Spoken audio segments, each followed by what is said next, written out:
En République démocratique du Congo, on innove, seulement les génies ne sont pas valorisés. Il y a lieu de stopper ces tendances qui gardent dans l'anonymat les produits de recherche des Congolais et empêchent ce dernier de bénéficier de cette production innovante. La cérémonie du jour s'inscrit justement de la rupture de cette négligence. 12 chercheurs indépendants ont reçu des certificats du ministère de la Recherche scientifique. Cette reconnaissance de la propriété intellectuelle marque le début d'un processus de valorisation. Les résultats, l'innovation, l'invention a une valeur scientifique.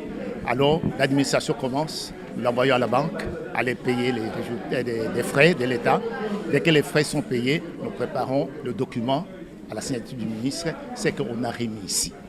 Ça, c'est tout simplement une façon de protéger cette propriété intellectuelle. Une fierté pour l'association des chercheurs indépendants qui ne jure que sur la valorisation de ses inventeurs. Son président rappelle les critères de sélection.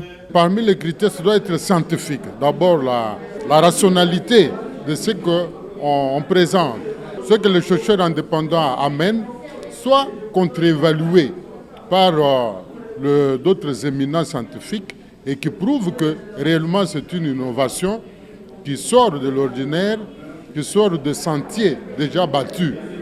Parmi les produits récompensés ce jour, le charbon bio appelé BioCoco. Briser le silence et mettre en lumière le produit de l'innovation, c'est le leitmotiv de RDC Logos, occasion de rappeler sa disponibilité à informer et orienter tant les chercheurs que l'opinion. RDC Logos se veut aujourd'hui le porte-voix de tous ces scientifiques, de tous ces chercheurs. Donc vous allez trouver des innovations, des inventions, vous allez trouver des femmes congolaises en sciences, vous allez trouver des personnes autorisées qui s'expriment sur la recherche scientifique. Il y a des anciens ministres qui ont donné leur point de vue dans le magazine. Voilà, donc ce sont des informations qui tournent autour de la recherche scientifique en RDC. La certification n'étant qu'une étape, il faudra la vulgarisation des résultats de recherche, faire le marketing, entendez l'appel des potentiels investisseurs et la pertinence de l'innovation pourrait aboutir à la création d'un partenariat sous la supervision de la recherche scientifique en vue de l'utilisation ou l'amélioration, voire l'industrialisation.